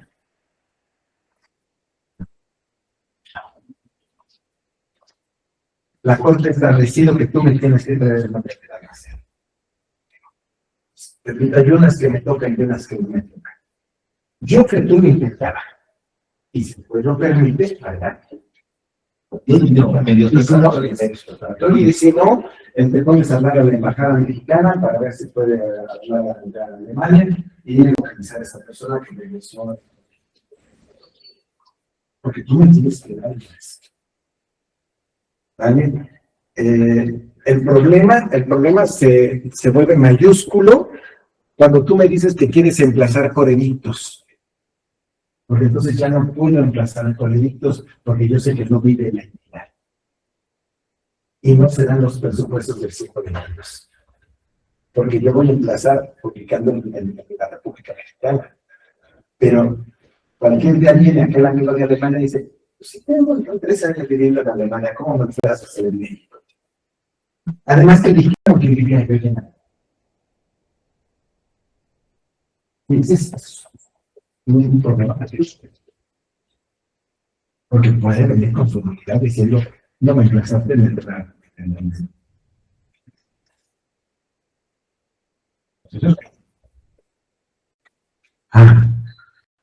Estaba yo con los medios de trabajo. Entonces, y mi demanda, y acostúmbrense, la demanda debe de ser vaciando todo lo que tienen, ya no puede guardarse nada. Desde el inicio tienen que recibir absolutamente todos los medios de prueba.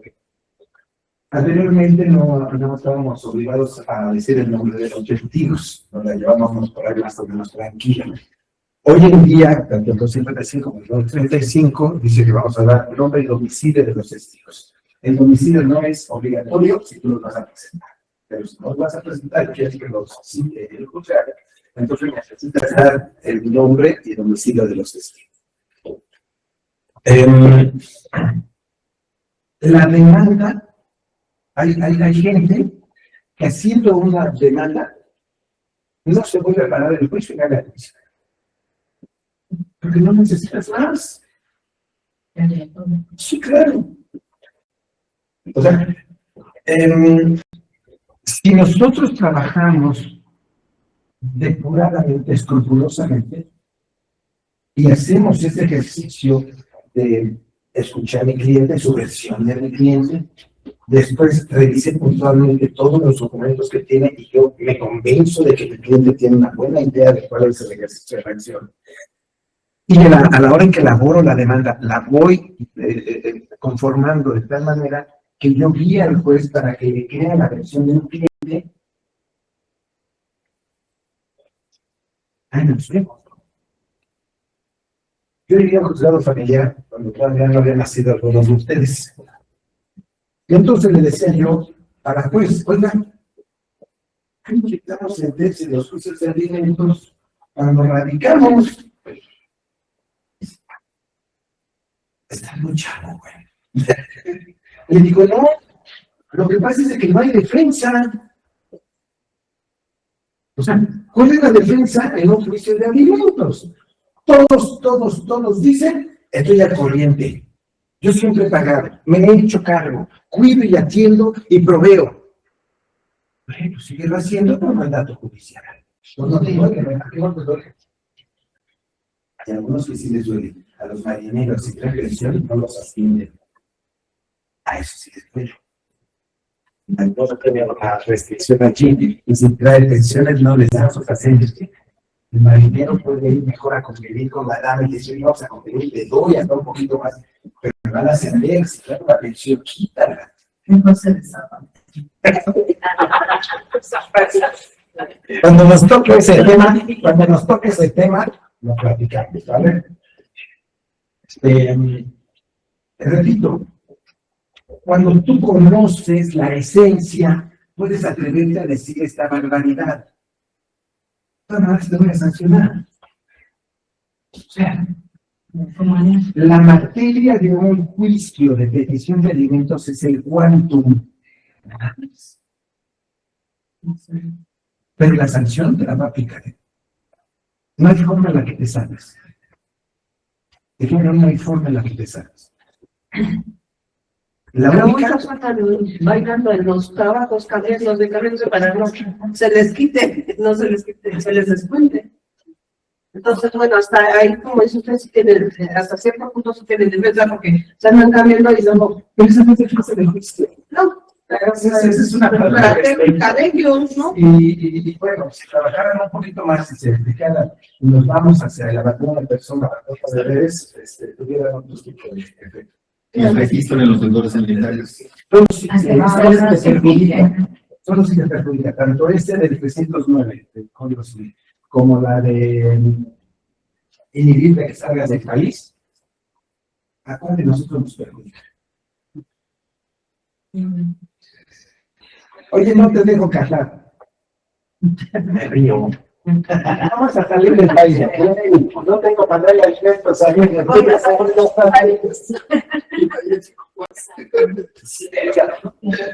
repito, hay situaciones que a veces suenan impactantes, pero hay que ver a quién le hace daño y a quién no. A quién de veras le resulta una prohibición que duela. Porque te inscriben de dolor y por otros, no es que no vas a poder casarte.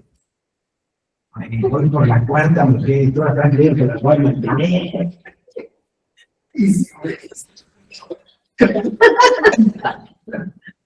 Todas me han creído que las voy a mantener, ya todas las mantengo en suspenso.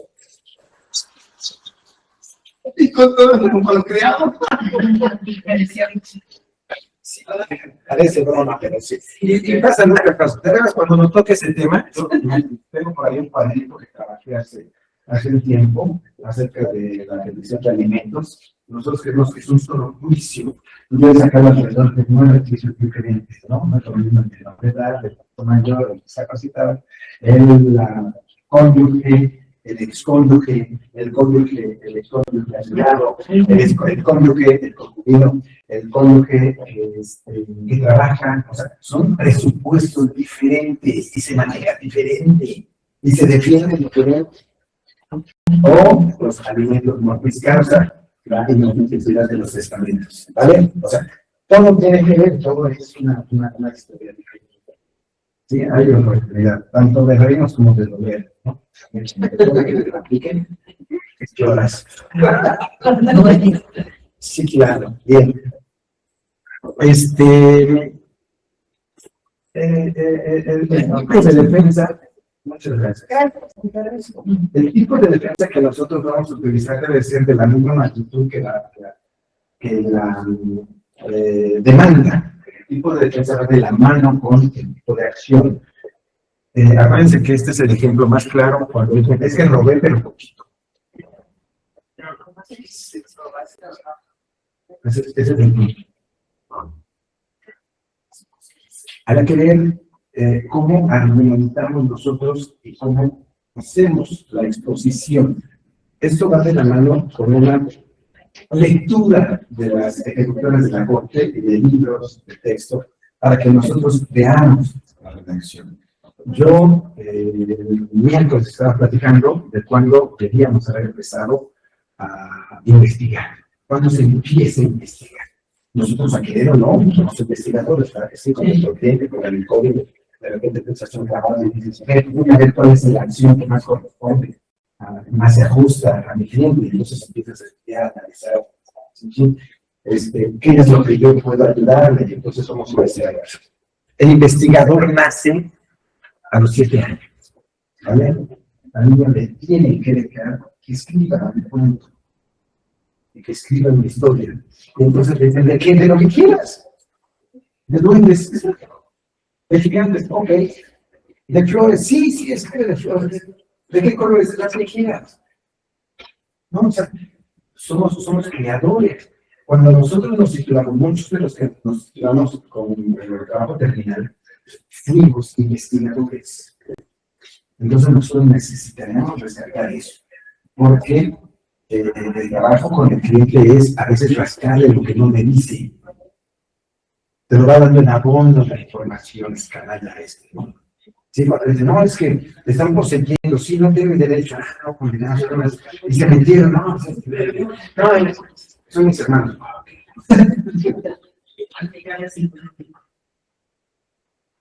Y luego, ¿quién es el dueño? Mi papá. Y tu papá no, pues es que se casó, no. O sea, son un sinfín de situaciones en las que nosotros necesitamos aprender a hacer. Entonces, en el código vamos a entenderlo, comprenderlo y ver bien, desglosarlo.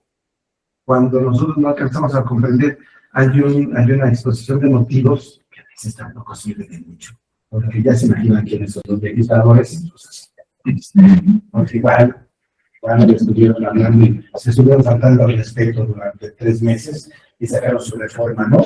O sacaron la reforma en el surito también. Yo me acuerdo de esa religiosa. Nadie sabíamos que se estaban cocinando. Nadie sabíamos. Yo hice un estudio para la primera maestría en el 2005 de divorcio automático. Entonces, Yo creí que yo sabía de esas cosas. El 3 de octubre fue viernes del 2008 y salió publicada. Entonces, así como que no haga tú mismo, ¿no?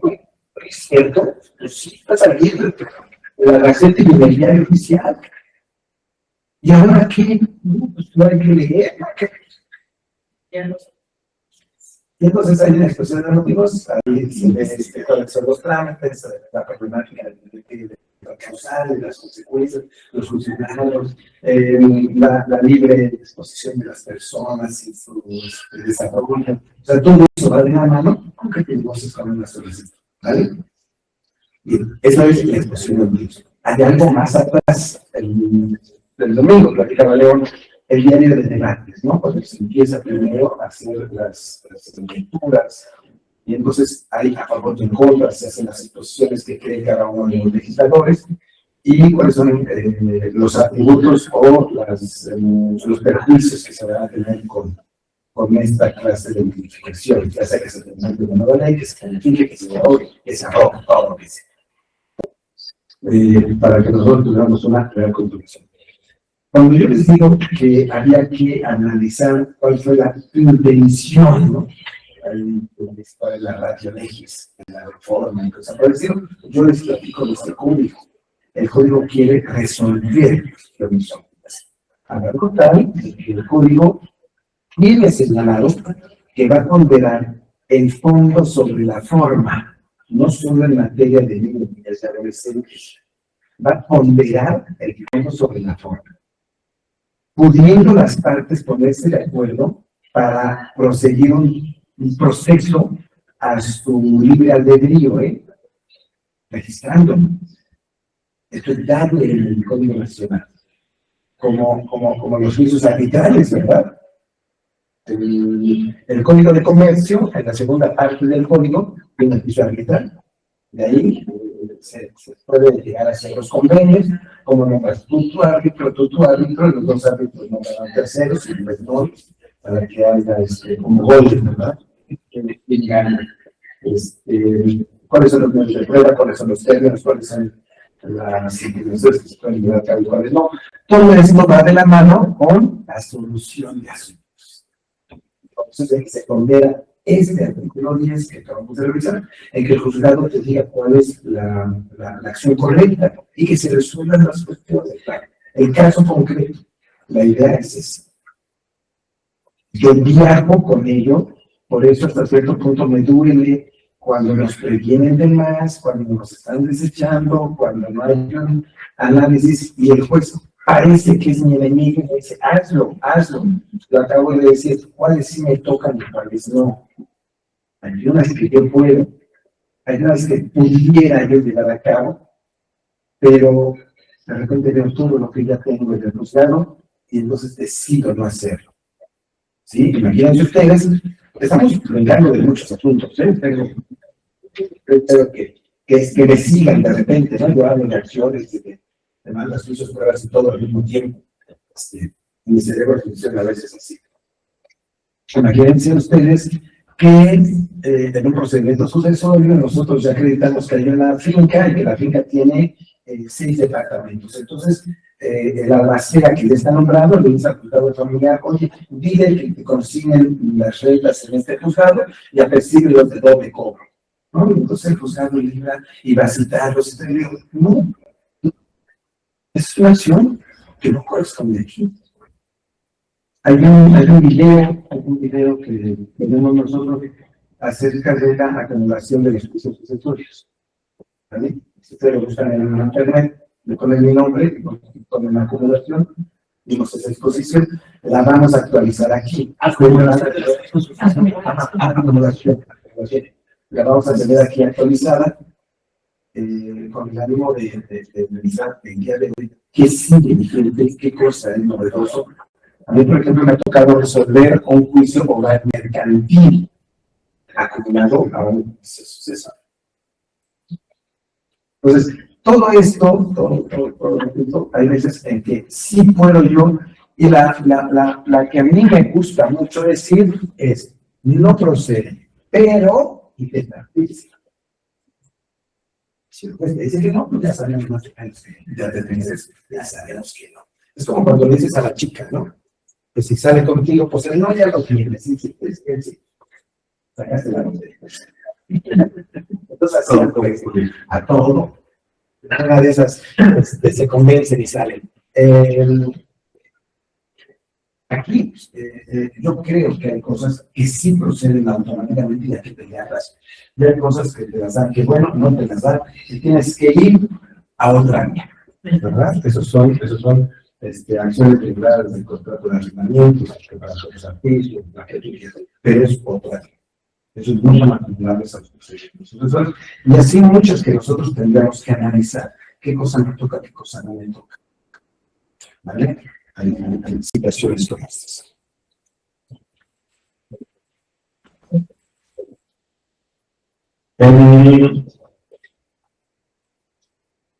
La próxima semana vamos a revisar lo que sería el artículo 48, que son tipos de acciones.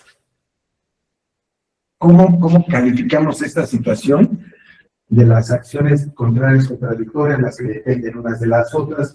¿Cuáles son excepciones? Hoy, cuando estuvieron dando juicio de amparo aquí con la doctora, nos falta una sesión, ¿verdad, León? Falta la del lunes próximo, ¿parece? Sí, así es, el lunes va a haber sesión a las 7. Técnicamente concluiríamos nosotros el juicio de amparo. Cuando nosotros vemos los principios del juicio de amparo, ¿no? Que nos aprendimos muchos de memoria, hoy ya solo hablamos de las excepciones a los juicios de amparo, a los principios del juicio de amparo. Antes eran los principios del juicio de amparo, hoy lo importante son las excepciones a los principios, porque todos los principios ahora tienen excepciones. Entonces, nosotros tenemos que ver estas pequeñas variantes, cuándo se utilizan esas pequeñas variantes, cuándo sí son acumulables las acciones, en qué momento, por previsión mínima de la ley, el legislador o por virtud de unos criterios de la Corte, se tienen que acumular. Es necesario para no romper la contingencia de la causa, una acumulación natural, o estas acciones que dependen una de la otra, pero es posible. Vamos a revisar artículo 48, déjenselo bien. Voy a ver la cuestión de las excepciones, el 62, pero no las excepciones como tal, sino el formato. ¿Sí? ¿Cómo se oponen? ¿Cuándo se oponen? ¿Quién las opone? ¿Y qué pasa cuando es el actor quien tiene que realizar esta clase de señalamiento? Porque las excepciones las que les hace valer el demandado al comenzar la demanda. Pero ¿qué pasa cuando es el actor el que tiene algunas de esas figuras jurídicas que impiden el ejercicio de la acción?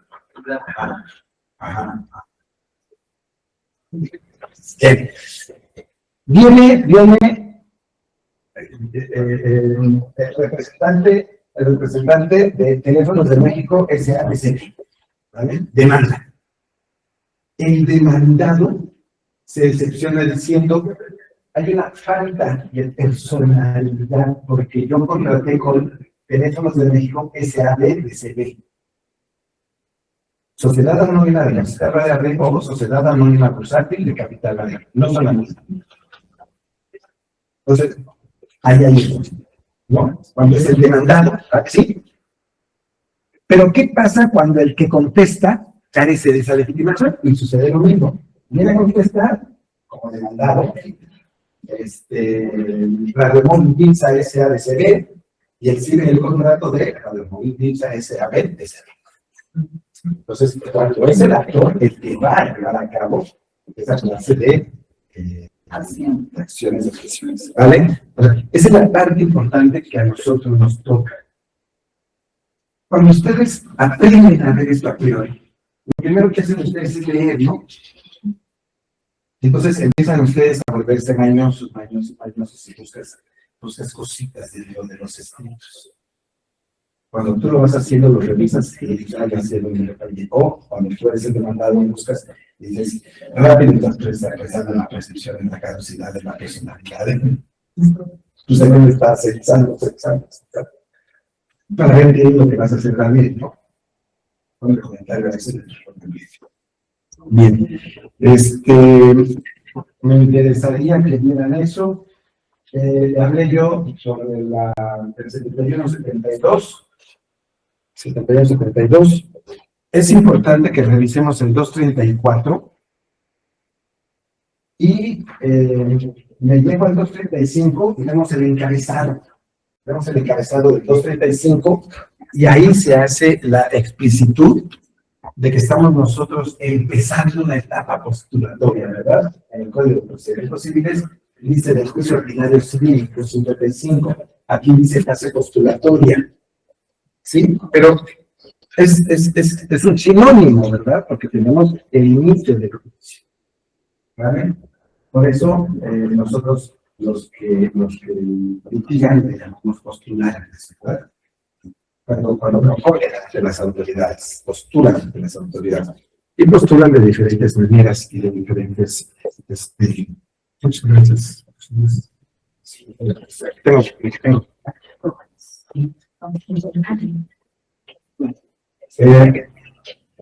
Me interesa que vean alrededor de esto lo que ustedes quieran. Si quieren de comentarios contratistas, quieren tener alguna situación con la corte y lo manejamos acá.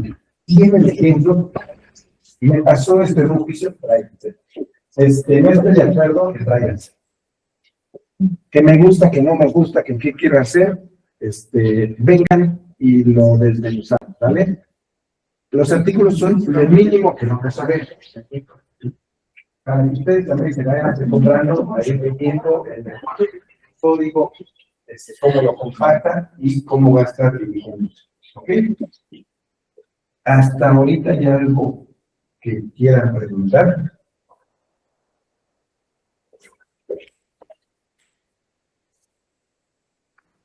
Sí, pero de una madre que inicia el uso de alimentos,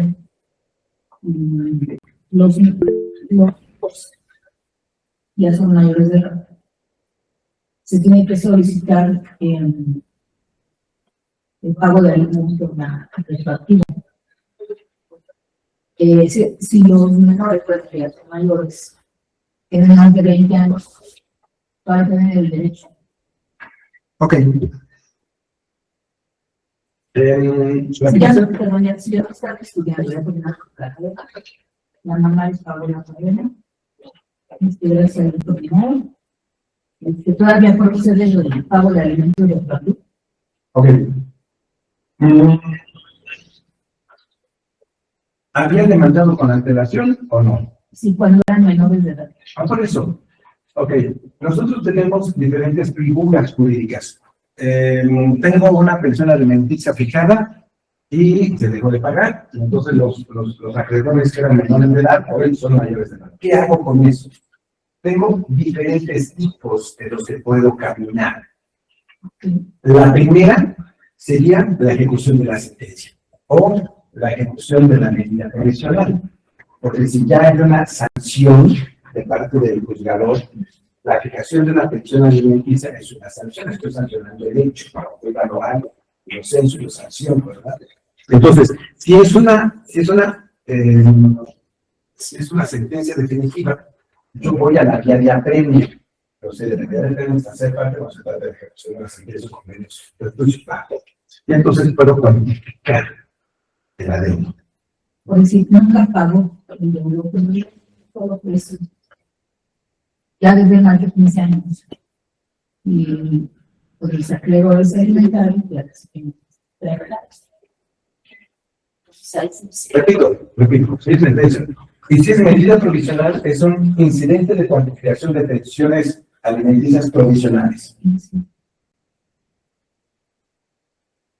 ¿Quién está legitimado para promoverlo?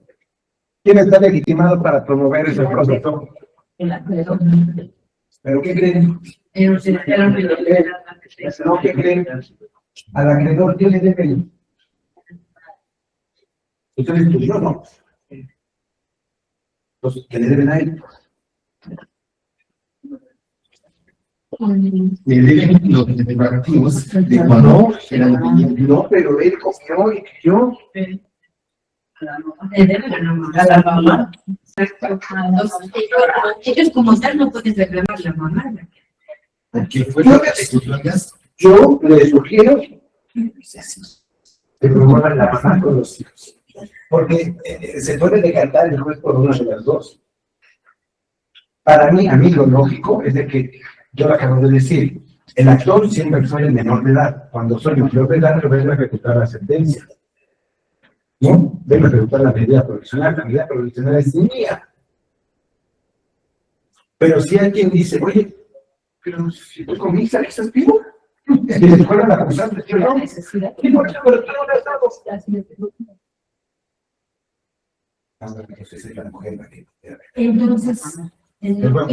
Entonces, en el juicio ya de pensión alimenticia, el niño ya creció, ya no sigue estudiando, muchos problemas, se mete a trabajar, tiene 19 años actualmente, está trabajando, entonces yo le puedo notificar al hijo, que obviamente en su momento la mamá promovió, pero ahorita ya él es mayor de edad, ya está trabajando, yo le puedo notificar directamente la cancelación de pensión alimenticia.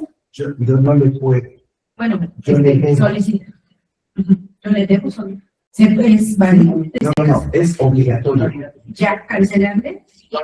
Cancelarlo no es una cosa, pero cualquier cosa que quieran lo están viendo con él. La mamá dejó de tener legitimación. A los 18. Es correcto. Ahora. Estamos con que él representa a Televisa, Mincorp, S.A., B.D.C.B. Ajá. Le cancelan el poder notarial y se lo notifica, le dice, ya lo eres apoderado, ¿lo vas a notificar a él? Pues, ¿por qué no dices nada? La mamá deja de tener legitimación. Es un error técnico que cometemos cotidianamente en el tribunal, cuando decimos notifiquen la llegada de los autos a las partes. Se notifican a la mamá ya no está. Técnicamente, si ustedes me obligan a decirlo, la mamá nunca fue parte. Sí, no fue representante de las partes. Después de los 18 años ya pierde fuera. Se las mando, porque la ocupé el día de ayer exactamente con este caso. En el que la mamá tuvo que ver el joven, pero yo decidí juntar a las dos, a las dos partes, al adulto que fue acreedor con la mamá que fue la que apoquinó.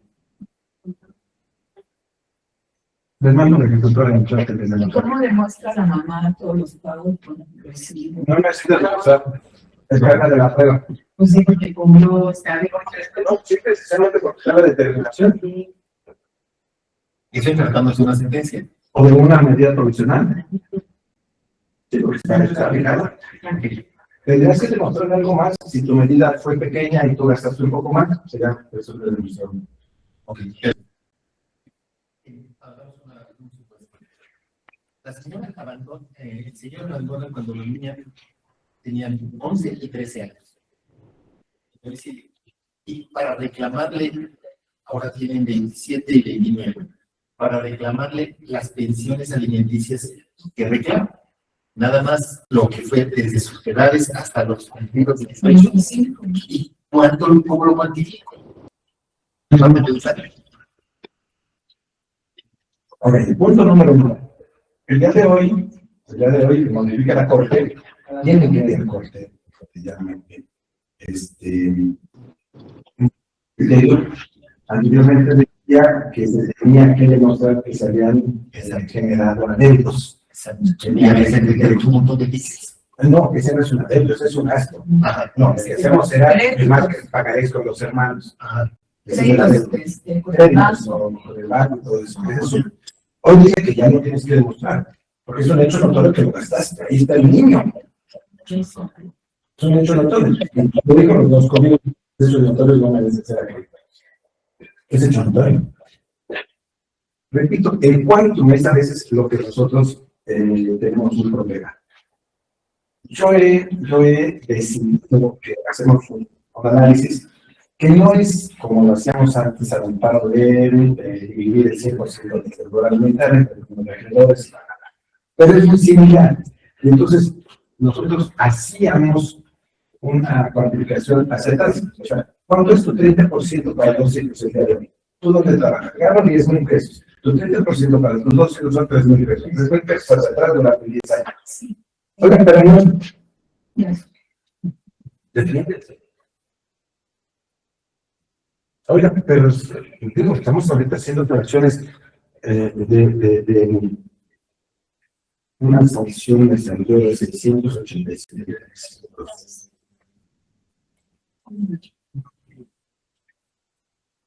Y eso que le tomé en cuenta los depósitos que me hizo, el proyecto, le tomé en cuenta unos pagos que hizo, técnicamente salieron decisión 663,000 pesos. ¿Cuál es el otro problema que tenemos ahorita? Dense cuenta lo que está sucediendo. Antes fijábamos un salario mínimo y te la llevabas más o menos, ¿no? Hubo quien fijó 2 salarios mínimos.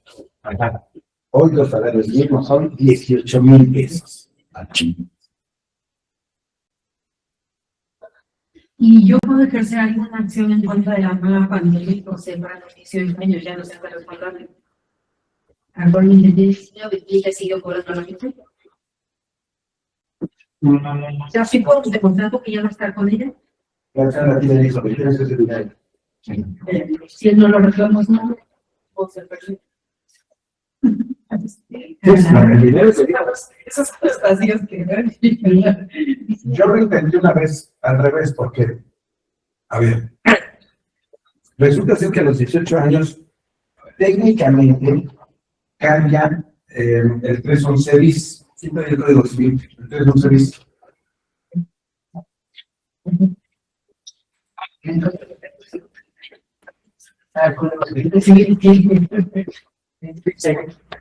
Los menores, los discapacitados, los adultos tienen a su favor la presunción de necesidad de usar. Esa es una presunción legal, porque se ve el COVID y se presume. ¿Por qué se presume? Por su tiempo de edad, dice que no puede salir a trabajar, ¿cómo se acaba? Entonces, su tiempo de edad hace presumir que los necesita. El código que se ha dedicado a la labor del lugar hace que los necesita. ¿Por qué? Porque no genera. ¿Vale? Okay. Si a los 18 años mi hijo dejó de tener a favor la presunción, se le acabó la presunción, ahora tiene una. Tiene la carga de necesitarlo. ¿Por qué? Porque ustedes son servicios. Los alimentos se fijan de acuerdo a las necesidades del que debe recibirlos y a las posibilidades del que debe darlos. Tú me tienes que demostrar las necesidades. No tuviste necesidades, porque como los demostraste a partir de los 18, entonces ya no te fija la persona misma. La señora siguió cobrando que me los devuelvan mi hijo y tú.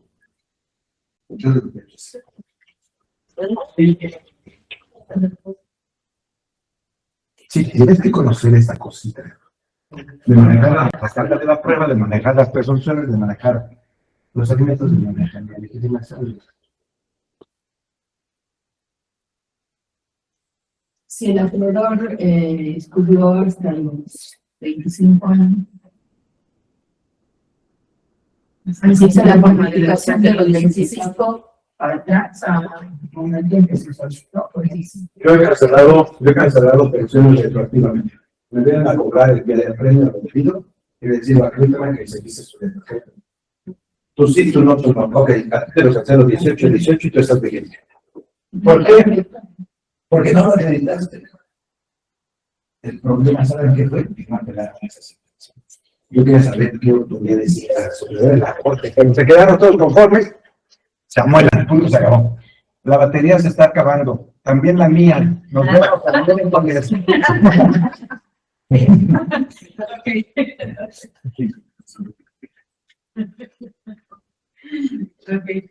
Nos vemos el miércoles primero, Dios, y si no hay sábado por acá. Muchas gracias. Muchas gracias, bye. Muchas gracias. Buen día a todos. Gracias, muchas gracias. Hasta luego a todos. Gracias a ustedes.